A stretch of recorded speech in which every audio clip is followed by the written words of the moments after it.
আপনার তো হালিম অনেক নাম করা, ঠিক আছে। হুনতাছি বলে অনেকজন 60 বছর, কেউ 54 বছর, কেউ 50 বছর। স্পেশাল একটা হালিম খাইতে, আর এই হালিমটা হলো জিঞ্জিরার সিএনজি স্ট্যান্ডের সামনে।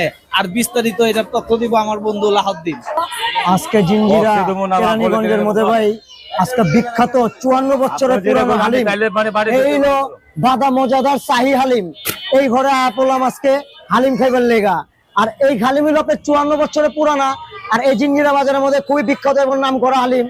আজকে এসে আমি চাচার লগে একটু কথা কইতে লেগা আর খাওয়ানটা খাইবার লেগা, হালিমটা খামু আর কথা কমু। চাচা কি অবস্থা? আলহামদুলিল্লাহ ভালো। তো হালিম কিরম বিক্রি করতেছেন? ওইটাছি আপনার তো হালিম অনেক নাম করা, ঠিক আছে। হুনতাছি বলে অনেকজন 60 বছর, কেউ 54 বছর, কেউ 50 বছর। আসলে কত বছর ধরে হালিম বিক্রি করতেছে? 54 বছরই। 54 বছরই। তা হালিম কেমন বিক্রি হয়?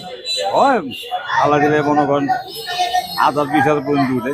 তা হালিম বাটি কত করে বেচতেছেন? কয়টা দিছি রে? হ্যাঁ, এই বাটি কত করে বেচতেছেন? এটা পিস হলো 150-200। 150-200। একটা হালিমের বাটির মধ্যে কয় পিস মাংস থাকে? 5টা-6টা। 5টা-6টা। মনে করে মোটামুটি সবাই খাওয়া দাওয়া করে এই জায়গার মধ্যে হালিম। কারণ অন্য জায়গার মধ্যে অনেক হালিমের দোকান আছে, কিন্তু চাচার হালিমই সবাই খায়, কারণ চাচার হালিমই সব অনেক বেস্ট।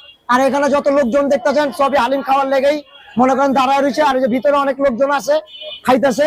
তো আপনার যদি কেউ যদি হালিম টেস্ট করতে মন চায়, অবশ্যই দাদা মজাদার শাহী হালিমের মধ্যে অবশ্যই হালিম টেস্ট করবেন। আর আমার কমেন্ট বক্সে জানাবেন যে কেমন লাগলো হালিমটা। 6টা। ধন্যবাদ।